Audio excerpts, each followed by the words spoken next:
अपने आप ही समझ में आ जाएगा। देखो एस्केप वेलोसिटी का मतलब होता है minimum velocity with which an object is to be launched to send it to infinity. इसका मतलब है कि मेरे को अगर किसी ऑब्जेक्ट को लॉन्च करना है किसी प्लेनेट से और मुझे कहां भेजना है उसको इंफिनिटी पे, तो मैं मिनिमम क्या वेलोसिटी से लॉन्च करूंगा, क्योंकि मैक्सिमम वेलोसिटी तो कुछ भी हो सकती है। मेरा क्वेश्चन ये है कि मुझे किसी ऑब्जेक्ट को लॉन्च करना है और लॉन्च करके कहां भेजना है, इंफिनिटी पे। तो सपोज करो कि ये कोई प्लेनेट है, सपोज करो कि ये कोई प्लेनेट है और मान लो कि इस प्लेनेट का जो मास है वो है m और इस प्लेनेट का जो रेडियस है वो है r। इस प्लेनेट का जो मास वो कितना है m और रेडियस कितना है r, और ये इस प्लेनेट का सेंटर है, ठीक है। और मान लो कि इस प्लेनेट के सरफेस पे एक मास पड़ा हुआ है m और मुझे इस मास को ऐसी वेलोसिटी से लॉन्च करना है कि ये भाग के कहां चला जाए, इंफिनिटी पे। इंफिनिटी पे मतलब ये जाए तो वापस कभी ना आए। मतलब मैं इसको किस वेलोसिटी से लॉन्च करूं कि ये कहां चला जाए, इंफिनिटी पे, मतलब हमसे इतना दूर चला जाए कि वापस कभी लौट के ना आ पाए, मतलब भगवान के पास, है ना। तो आपको बताना है कि मैं इसको किस वेलोसिटी से लॉन्च करूंगा। तो देखो कैसे करेंगे, बहुत आसान है। मान लो कि ये आपका इनिशियल कंडीशन और ये आपका फाइनल कंडीशन।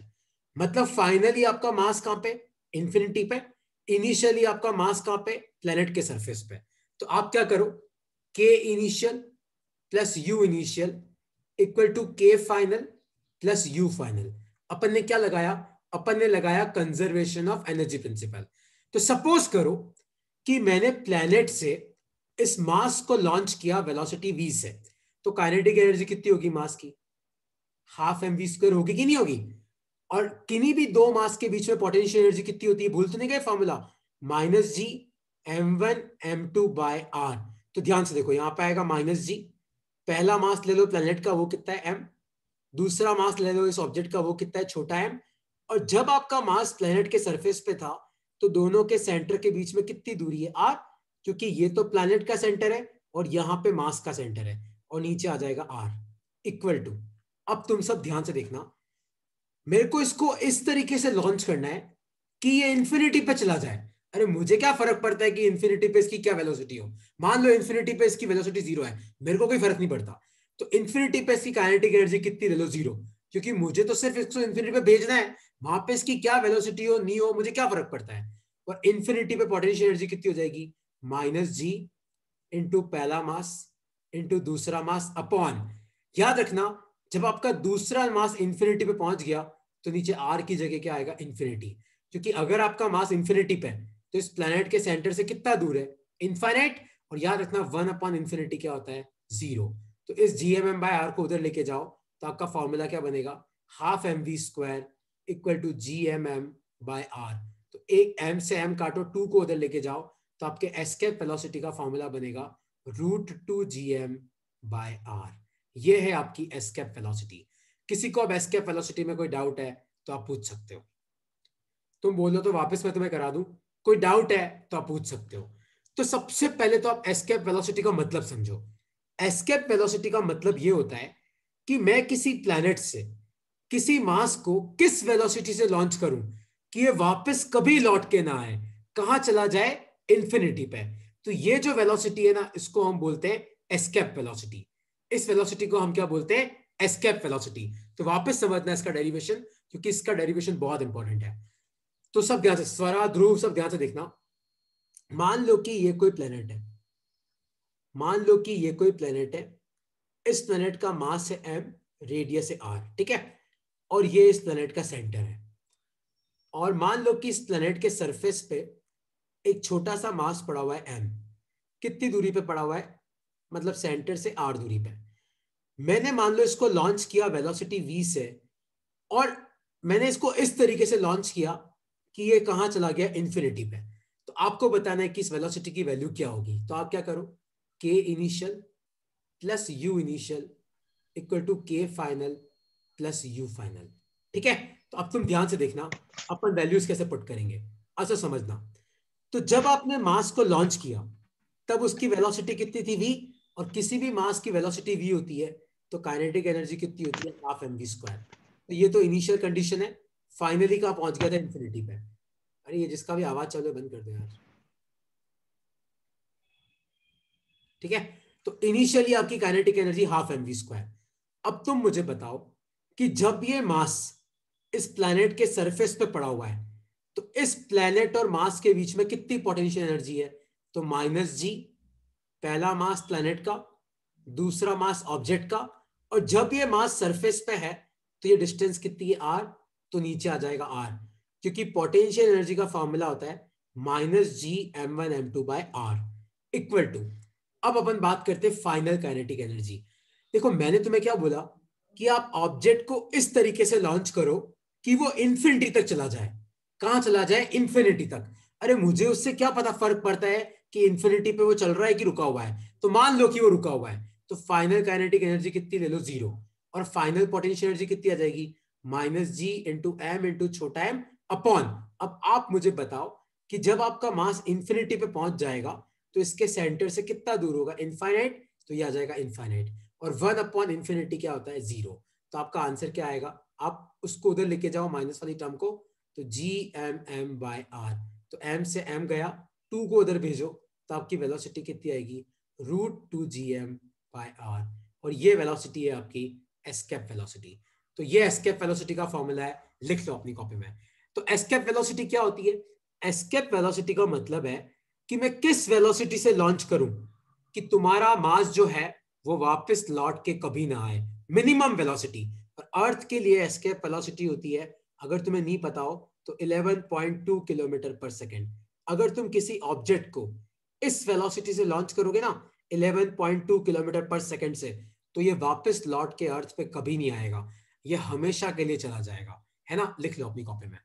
अर्थ की एस्केप वेलोसिटी याद रखना, 11.2 किलोमीटर पर सेकेंड। कैसे आई? यहां पे आप अर्थ का मास पुट करो, यहां पे अर्थ का रेडियस पुट करो और जी पुट करो, आपको आंसर मिल जाएगा। अब किसी को कोई डाउट है इस डेरिवेशन में तो पूछ सकता है।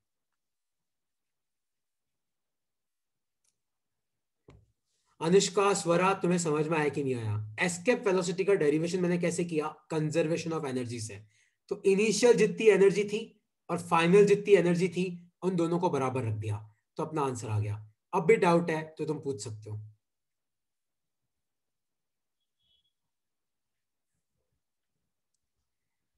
कोई डाउट है तो पूछो कि सर एस्केप वेलोसिटी में ये डाउट है, आपने क्या, ये क्यों लिया, क्यों नहीं लिया, तो तुम मुझे पूछ सकते हो। ध्रुव छुपाना मत, शिवांश छुपाना मत, तुम्हें डाउट है तो तुम बोल दो, कोई फर्क नहीं पड़ता। एटमैक्स क्या होगा, मुझे नहीं आएगा ना, हो सकता है नहीं आए। तुम सबको डाउट नहीं है, टेस्ट तो सिर्फ तुम में से 3 ने ही सबमिट किया। डाउट नहीं तो तुम बाकी लोग भी सबमिट करते ना। स्वरा और शिवांश बाकी लोगों ने नहीं किया, मैं तुम्हारे मार्क्स भेज दूंगा शाम तक, है ना? नहीं है डाउट, ठीक है। ओके, डाउट नहीं है और मैं एज्यूम कर रहा हूं कि इतनी देर में तुमने लिख लिया होगा। तो एस्केप वेलोसिटी का फॉर्मूला होता है √2gm/r। इसको लिखने का एक और तरीका है, अगर तुम्हें याद हो तो परसों याद है मैंने तुम्हें पढ़ाया था g = gm/r², याद है? Value of g on surface of planet. तो यहां से अपन gm को क्या लिख सकते हैं, r² को उधर भेजो, तो क्या लिख सकते हैं, gr²। तो यहाँ पे gm की जगह आप लिखो 2gr², नीचे है r, r से r गया, तो एस्केप वेलोसिटी का एक और फॉर्मूला क्या आएगा, √2gr। लिख लो अपनी कॉपी में, लिख लो। हाँ, स्वरा और शिवांश ने किया है, मुझे पता है ना, लिख लो। तो एस्केप वेलोसिटी का एक और फॉर्मूला क्या आ जाएगा, √2gr। लिख लो अपनी कॉपी में। देखो ये फॉर्मूला मैंने अभी डिराइव करवाया, और परसों मैंने तुम्हें बताया था कि छोटा जी क्या होता है, gm/r²। तो इस r² को उधर भेजो, तो gm क्या हो जाएगा, gr²। तो इस gm की जगह आप पुट करो gr², नीचे वाले r से एक r गया, तो आपका आंसर क्या आया, √2gr।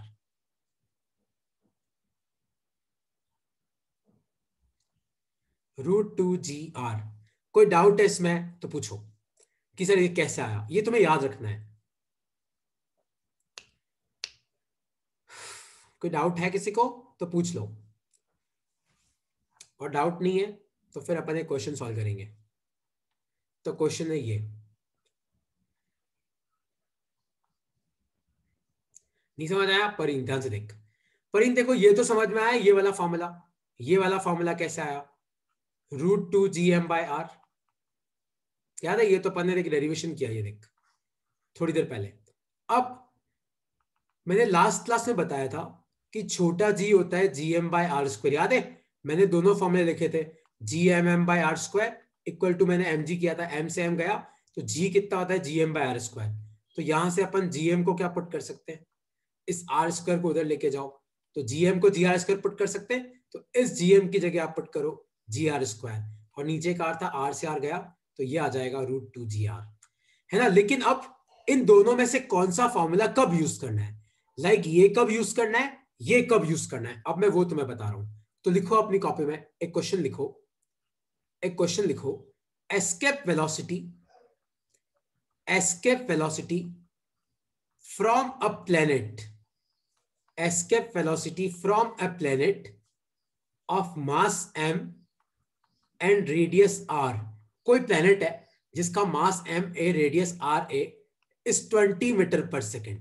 कितना है, 20 मीटर पर सेकेंड। सो क्वेश्चन है, what will be the escape velocity, what will be the escape velocity from a planet, question है from a planet whose mass is 8m and radius is 2r, तो आपको बताना है, क्या बताना है, क्वेश्चन ध्यान से सुनना, कि एक कोई प्लेनेट है जिसका मास है m और रेडियस है r, और उससे एस्केप वेलोसिटी कितनी है 20 मीटर पर सेकेंड। तो आपको बताना है कि what will be the escape velocity from a planet whose mass is 8m and radius is 2r, है ना। तो आपको बताना है कि इस प्लेनेट से क्या होगा। अब तुम समझना कैसे करते हैं। तो मान लो कि कोई प्लेनेट है जिसका मास m है, रेडियस r है, तो इसके लिए एस्केप वेलोसिटी का फॉर्मूला क्या होगा, √2gm/r, और ये v अपने को कितना दे रखा है 20, तो 20 कितना दे रखा है अपने को √2gm/r। तो आप क्या करो, आप इस रूट को उधर लेके जाओ, तो ये 20 का स्क्वायर क्या हो जाएगा 400 इक्वल टू क्या आएगा 2gm/r। इस 2 को नीचे लेके जाओ, 2 को नीचे, तो ये 200 बचेगा, 400/2, तो ये क्या आ जाएगा gm/r। तो हमेशा ऐसे क्वेश्चन जब आए ना, तो आप gm/r निकाल लेना। अब जो दूसरा प्लेनेट है, ध्यान से देखो, दूसरे प्लेनेट का मास कितना है 8m, रेडियस कितना है 2r, तो वहां पे एस्केप वेलोसिटी कितनी होगी, देखो √2 जी, मास की जगह क्या पुट करना 8m, रेडियस की जगह क्या पुट करना 2r, तो 2 से 2 चला जाएगा, तो आपका ब्रैकेट में क्या बचेगा 8 इंटू gm/r। आप मुझे बताओ gm/r अपन ने कितना निकाला 200, तो अंदर क्या आ जाएगा 8 2 जा, तो अंदर आ जाएगा 1600, तो आपका आंसर आएगा 40 मीटर पर सेकेंड। किसी को अब इस क्वेश्चन देखो, इस क्वेश्चन से तुम्हें प्रोसेस सीखना है कि ऐसे क्वेश्चन फिजिक्स में कैसे किए जाते हैं। तो पहला स्टेटमेंट होता है ना क्वेश्चन का, उससे आप ये निकालो और दूसरे स्टेटमेंट में पुट कर दो, आपको आंसर मिल जाएगा। अब कोई डाउट है तो आप पूछ सकते हो, इस क्वेश्चन में कोई डाउट है तो अब आप पूछ सकते हो कि सर इसमें ये डाउट है, हमें समझ में नहीं आया। डाउट है अनुष्का, परीन, कोई डाउट है तो पूछो।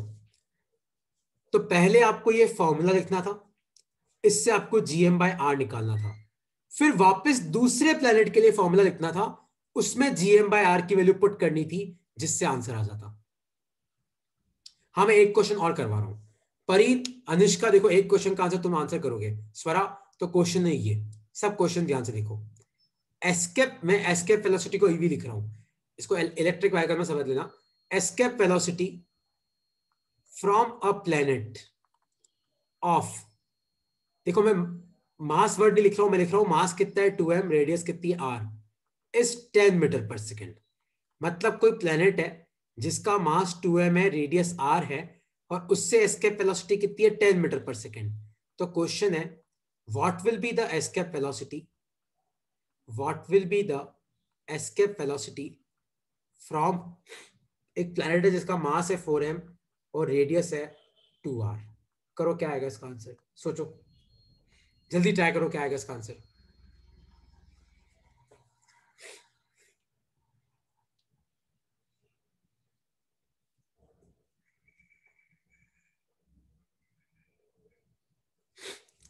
तो कोई प्लेनेट है जिसका मास है 2m और रेडियस है r, उससे 10 मीटर पर second. So what will be the escape velocity? कोई प्लेनेट है जिसका मास है 4m और रेडियस है 2r, क्या आएगा इसका आंसर? सोचो।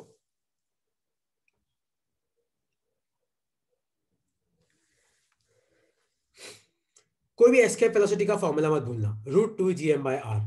तो पहले अपन पहला जो प्लेनेट है उसकी बात करते हैं। मास 2m है, रेडियस है r, तो एस्केप वेलोसिटी का फॉर्मूला कितना होगा? क्या फॉर्मूला आता है? √2gm/r, 2 की जगह 2, g की जगह g। लेकिन इसका मास कितना है? 2m, रेडियस कितनी है? r। तो आपको मास की जगह मास पुट करना है, रेडियस की जगह रेडियस। तो यहाँ पे gm/r की वैल्यू निकालो। देखो v कितना है? 10। रूट को इधर पुट करो तो स्क्वायर हो जाएगा, और 2 2 जा कितना आएगा? 4gm/r। तो 10 स्क्वायर 100, 100/4 कितना आता है? 25। तो 25 कितना आ गया? gm/r। फिर जो दूसरा प्लेनेट है उसके लिए पुट करो। देखो फॉर्मूला क्या होता है? फॉर्मूला होता है √2gm/r। अपन वैल्यू पुट करते हैं, तो 2, g की जगह g। मास कितना है? देखो मास है 4m और रेडियस कितनी है? ध्यान से देखो, रेडियस है 2r। तो ध्यान से देखो कितना आ जाएगा आपका। तो ये 2 से 2 गया और आपका आंसर कितना आएगा? 4, ब्रैकेट में क्या है? gm/r। पर gm/r कितना है? 25। तो ये आ जाएगा 4 × 25 मतलब 100। तो इसका भी कितना आया? 10 मीटर पर सेकेंड। तो आंसर कितना आएगा? 10 मीटर पर सेकेंड। ये इसका आंसर है। अनुष्का, अब आपको समझ में आया? तो क्वेश्चन ये था अनुष्का कि escape velocity from a planet of mass 2m radius r is 10 metre पर सेकेंड। तो कोई प्लेनेट है जिसका मास 2m है, रेडियस r है, उससे एस्केप वेलोसिटी 10 मीटर पर सेकेंड है। तो what will be the escape velocity अगर आपका मास 4m है और रेडियस 2r है? तो आप क्या करो, पहले पहले प्लेनेट का आपको एस्केप वेलोसिटी दे रखा है v, और रूट फॉर्मूला क्या होता है? √2gm/r। तो 2 की जगह 2, g की जगह g। पहले का मास कितना है? 2m, पहले का रेडियस कितना है? r। तो इस रूट को उधर शिफ्ट करो तो स्क्वायर आ जाएगा, और यहां पे आप क्या करो? देखो आप gm/r की वैल्यू निकालो, तो वो कितनी आई? 25। और फिर जो दूसरा प्लेनेट है, देख उसका मास कितना है? 4m। तो देख m की जगह 4m पुट किया, उसका रेडियस कितना है? 2r। तो देख r की जगह मैंने 2r पुट किया, तो 2 से 2 गया, तो देख वापस gm/r की जगह मैंने यहां से वैल्यू पुट कर दी। तो देखिए तेरा आंसर आ गया। तेरा क्या आया परीन? फिर मैंने गलत किया है क्या? ओके, और कोई डाउट है इसमें तो पूछो, नहीं तो फिर अपन नेक्स्ट टॉपिक की तरफ बढ़ते हैं। ओके, कोई डाउट नहीं है तो अब लिखो नेक्स्ट। और नेक्स्ट जो मैं तुम्हें लिखवा रहा हूं ना, देख लेना उसका एमसीक्यू तुम्हें पक्का मिलेगा, देख लेना। तो लिखो अपनी कॉपी में, टॉपिक लिखो रिलेशन बिटवीन, टॉपिक लिखो रिलेशन बिटवीन ऑर्बिटल वेलोसिटी। याद है अपन ने ऑर्बिटल वेलोसिटी कर लिया है। Relation between orbital velocity and escape velocity. Relation between orbital velocity and escape velocity near surface. कहां पे? सरफेस के पास में, नियर सरफेस। तो देखो एस्केप वेलोसिटी तो आपको पता है कि भैया एस्केप वेलोसिटी का फॉर्मूला क्या होता है? √2gr। अपन ने थोड़ी देर पहले डिराइव किया। और अगर तुम भूल गए हो तो मैं तुम्हें वापस बता दूं कि ऑर्बिटल वेलोसिटी कैसे निकालते हैं। सपोज करो ये कोई प्लेनेट है, इस प्लेनेट का मास है m, रेडियस है r, और इस प्लेनेट का रेडियस है r, और इस प्लेनेट के सरफेस से h हाइट ऊपर मान लो एक सैटेलाइट घूम रही है, ऑर्बिटल वेलोसिटी v0 से। तो v0 कैसे निकालते? याद है, जो फोर्स सेंटर की तरफ लगता है उसको सेंट्रीपिटल फोर्स के बराबर रख दो। तो आपका ये जो प्लेनेट है ये मास को किस फोर्स से खींचेगा? g इंटू पहला मास इंटू दूसरा मास। और प्लेनेट का सेंटर यहाँ है, सैटेलाइट का सेंटर यहाँ है, तो दूरी कितनी है? r+h। तो नीचे आ जाएगा r+h का होल स्क्वायर, क्योंकि फोर्स का फॉर्मूला क्या होता है? Gm1m2/r²। और जो फोर्स सेंटर की तरफ होता है उसको बराबर करो सेंट्रीपिटल फोर्स के। सेंट्रीपिटल फोर्स क्या होता है? mv²/r। तो एक r+h से r+h गया, m से m गया, तो आपका v0 का वैल्यू कितना आया? √gm/r+h। ऑर्बिटल वेलोसिटी कितनी आई? √gm/r+h। और याद रखना, याद है थोड़ी देर पहले मैंने तुम्हें बताया था g क्या होता है? gm/r²। तो gm की जगह आप क्या लिख सकते हो, gr² लिख सकते हो, नहीं लिख सकते हो? तो यहाँ पे gm की जगह आप लिखना gr², और नीचे क्या है r+h। अब तुम ध्यान से देखो, मैंने यहाँ पे क्या वर्ड यूज किया है, नियर सरफेस, मतलब जमीन के पास में। जमीन के पास में मतलब हाइट 0 के आसपास है। तो यहाँ पे क्या बच जाएगा, ये बच जाएगा gr²/r, क्योंकि h तो 0 है, एक r से एक r गया, तो ये कितना बचा, √gr। तो ध्यान से देखो, escape velocity √2gr, orbital velocity √gr। तो आप मुझे बताओ कि क्या रिलेशन आएगा? तो रिलेशन आएगा ये, एस्केप वेलोसिटी उस √2 times orbital velocity. Escape velocity is √2 times orbital velocity. वापस सुनना, देखो ये वाला डेरिवेशन मैं वापस नहीं समझाऊंगा, क्योंकि ये मैं तुम्हें पहले करा चुका हूं, इसका टेस्ट भी मैं तुम्हें भेज चुका हूं। कैसे करते हैं, जो फोर्स सेंटर की तरफ लगता है उसको किसके बराबर रखते हैं, सेंट्रीपिटल फोर्स के। तो यहां से ऑर्बिटल वेलोसिटी का फॉर्मूला आया, तो ये आया ऑर्बिटल वेलोसिटी। फिर हमने क्या किया, g = gm/r² होता है, तो gm क्या होगा, gr²। तो gm की जगह पुट किया मैंने gr²। फिर मैंने क्या बोला, नियर सरफेस, मतलब जमीन के पास में। जमीन के पास में मतलब हाइट तो 0 के आसपास होगी, तो h को कर दिया मैंने 0, तो नीचे का r ऊपर के r से गया, तो ये कितना आया, √gr। और एस्केप वेलोसिटी कितनी होती है, √2gr। तो escape velocity is √2 times orbital velocity. लिख लो, ये बहुत इंपॉर्टेंट है, कई बार एमसीक्यू में 4 ऑप्शन में से एक सही ये वाला होता है, लिख लो इसको।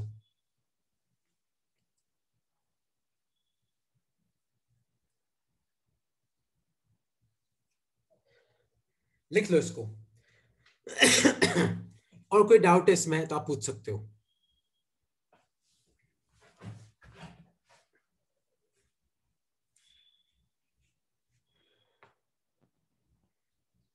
कोई डाउट है इसमें तो क्लियर कर लो। परीन कोई डाउट है? अनुष्का, स्वरा, कोई डाउट है? ये सब इंपॉर्टेंट है ना, मैं अभी भी बता रहा हूँ, ये सब इंपॉर्टेंट टॉपिक्स है। इसमें कोई डाउट है तो तुम बेझिझक पूछ लिया करो मेरे से कि सर ये समझ में नहीं आया, कोई दिक्कत की बात नहीं है।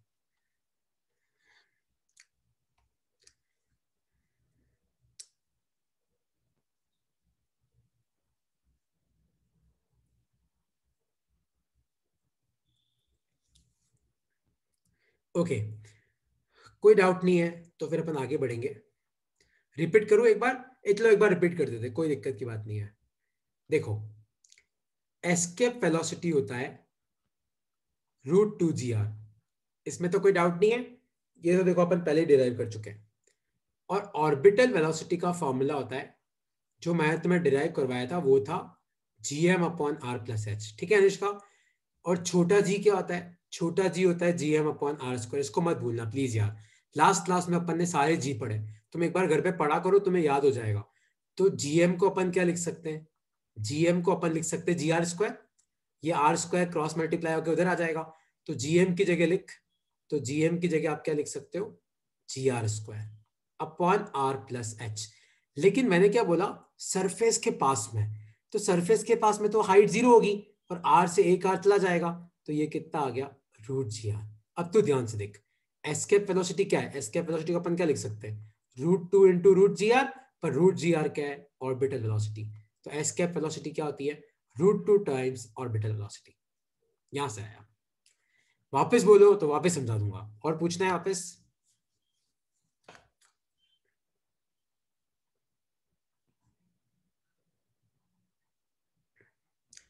ठीक है, सबको क्लियर हुआ कि नहीं क्लियर हुआ? अनुष्का देखो समझ में आया कि अभी भी डाउट है? ये याद रखना, मैं तुम अभी भी बोल रहा हूँ, स्वरा सब लोग ये सब याद रखना भाई, है ना? तुम एग्जाम में बम फूट जाएंगे ना तुम्हारे, मैं नहीं जानता, ये सब याद रखने ज्यादा तुम्हें पड़ेगा तुम्हें।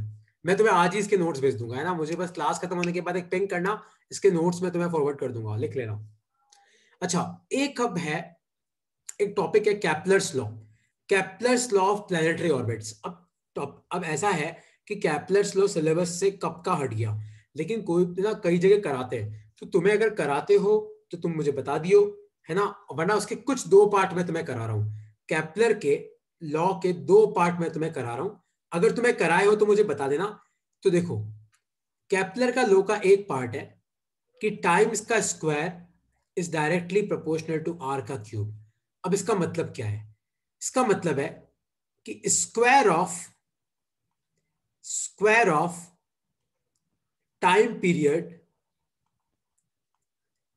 of a satellite is directly proportional to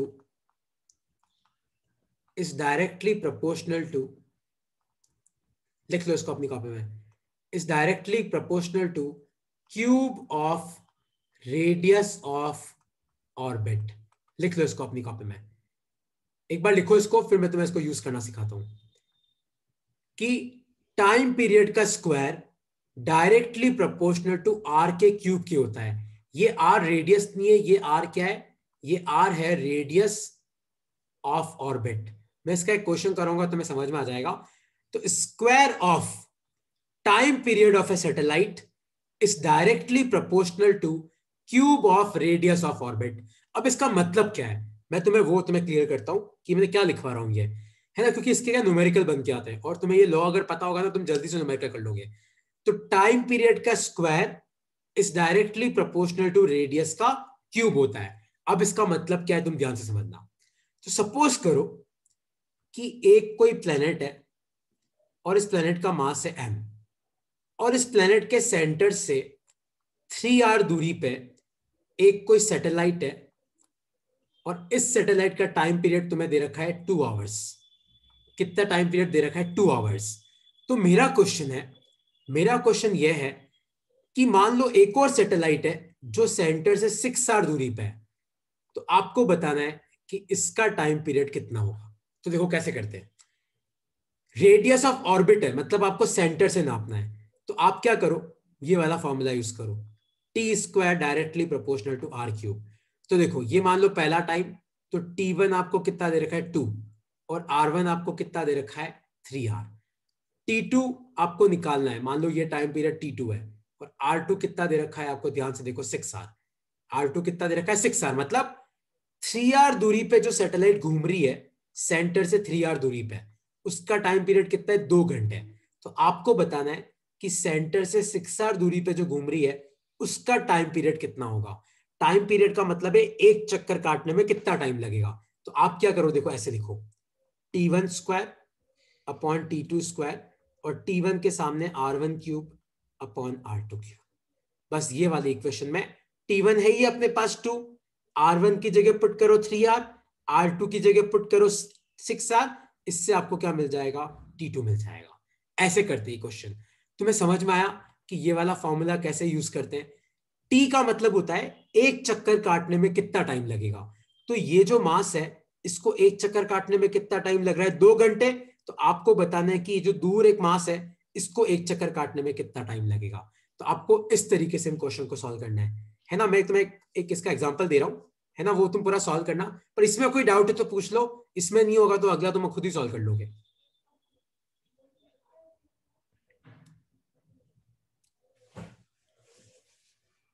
ठीक है, तो एक काम करते हैं, एक क्वेश्चन तुम ही सॉल्व कर लो। एक सेकंड ना, मैं एक क्वेश्चन तुम ही सॉल्व कर लो, उसी क्वेश्चन से मैं तुम्हें समझा दूंगा। तो क्वेश्चन है, if time period of a satellite at distance r from center, if time period of a satellite at distance r from center is 24 hours, what will be the time period of a satellite? What will be the time period of a satellite?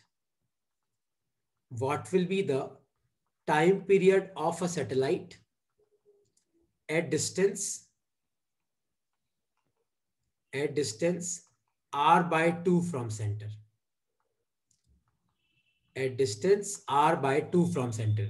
तो ध्रुव ध्यान से समझना, जैसे ही exam में ऐसा question आए आप इसको ऐसे लिखो, T1 square upon T2 square equal to R1 cube upon R2 cube. ठीक है, तो time period of a satellite at distance r from centre is 24 hour. तो मान लो कि T1 अपन लेते 24 और R1 अपन लेते R। तो आपको बताना है कि what will be the time period of a satellite at distance r by 2 from centre. तो तो R2 को कितना ले लो, R/2, और T2 अपने को निकालना है। तो देखो T1 की जगह तो आप 24 पुट करो, 24 का स्क्वायर, और नीचे आ जाएगा T2 का स्क्वायर। R1 की जगह आप पुट करो R का क्यूब, R2 की जगह पुट करो R/2 का क्यूब। तो इसको सॉल्व करो, देखो कितना आएगा, 24 का स्क्वायर अपॉन T2 का स्क्वायर, और ये हो जाएगा R क्यूब। नीचे R/2 का क्यूब है, तो ये R क्यूब और 8 को ऊपर भेजो, R क्यूब से R क्यूब गया, तो T2 स्क्वायर कितना आ जाएगा, 24 का स्क्वायर अपॉन 8R। स्क्वायर को उधर भेजना, आपको आंसर मिल जाएगा। तो इस तरीके से हम इसको यूज करते हैं। ठीक है, अब भी डाउट है तो पूछो। आपको बेसिकली इस फॉर्मूले में वैल्यू डालना नहीं चाहिए। ये किसका रिलेशन है, ये रिलेशन है टाइम पीरियड और रेडियस ऑफ ऑर्बिट के बीच का।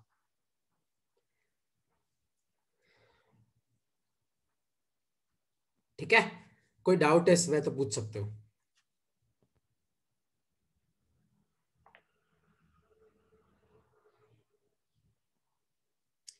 और कोई डाउट नहीं है तो बस एक लास्ट टॉपिक बचा है इस चैप्टर का, वो करके फिर अपन खत्म करेंगे। बस ये याद रखना है ना प्लीज यार, अनिष्का वगैरह सब, अगर तुम कोई भी एग्जाम दो तो जनरली इस कंसेप्ट का क्वेश्चन आ जाए तो इस फॉर्मूले से धमाधम आंसर आ जाता है। और एक लास्ट क्वेश्चन लिखो, लास्ट टॉपिक लिखो, तुम लोगों ने कभी भी कोई स्पेस शटल का वीडियो देखा है? जैसे मान लो कि कोई सैटेलाइट है, उसके अंदर का वीडियो देखा है? तुमने देखा होगा ना, कोई भी सैटेलाइट होती है तो उसमें जो एस्ट्रोनॉट्स होते हैं वो ऐसे फ्लाई कर रहे होते हैं अंदर, तुमने कभी देखा हो तो, है ना, तुम कभी देखो तो वो ऐसे अंदर उड़ रहे होते हैं। तो इस कंडीशन को हम बोलते हैं वेटलेसनेस। तो वेटलेसनेस का मतलब क्या है कि net force on a body is zero. Net force on a body is zero. इस कंडीशन को हम क्या बोलते हैं, वेटलेसनेस। इसको हम क्या बोलते हैं, वेटलेसनेस। और ये आता कहां से, अब ध्यान से देखना। तो होता क्या है कि सपोज करो कि ये कोई प्लेनेट है और इस प्लेनेट का मास है m, और इस प्लेनेट के सरफेस से h हाइट की दूरी पे मान लो कोई सैटेलाइट है, और उस सैटेलाइट के अंदर मान लो कि एक एस्ट्रोनॉट है। अब तुम ध्यान से सुनना कि इस एस्ट्रोनॉट पे सेंटर की तरफ जो भी फोर्स लग रहा है वो तो इसको घुमाने में खर्च हो गया, क्योंकि कोई भी बॉडी गोल गोल कब घूमती है, जब सेंटर की तरफ फोर्स लगता है। तो मान लो सेंटर की तरफ 8 न्यूटन था और वो सारा का सारा 8 तो इसको घुमाने में ही खर्च हो गया। तो अब इस पे नेट फोर्स कितना बचा, जीरो। तो नेट फोर्स जीरो है, मतलब इस बॉडी पे अब कोई फोर्स नहीं लग रहा है। तो ये अब मतलब अगर तुम पे मान लो अभी तुम में अर्थ खींचना बंद कर दे अपनी तरफ, तो तुम क्या करोगे, हवा में उड़ोगे। बस वहां पे यही होता है। तो लिखो अपनी कॉपी में वेटलेसनेस में कि an astronaut an astronaut an astronaut in space an astronaut in space has net force equal to zero. An astronaut in space has net force equal to zero because the force towards center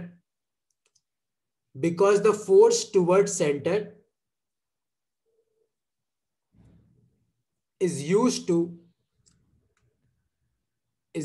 rotate him, and this condition is called as weightlessness. Weightlessness का मतलब है कि इसको अपना wait feel ही नहीं होगा, क्योंकि जो फोर्स से इसको अर्थ खींच रही है वो सारा फोर्स तो इसको घुमाने में खर्च हो गया। तो अब इस बंदे पे फोर्स बचा कितना, जीरो, है ना। अगर कोई मान लो तुम्हें 8 न्यूटन दे और सारे के सारे खर्च हो जाए तो तुम्हारे पास क्या बचेगा, जीरो। तो बस ये कंडीशन होती है वेटलेसनेस।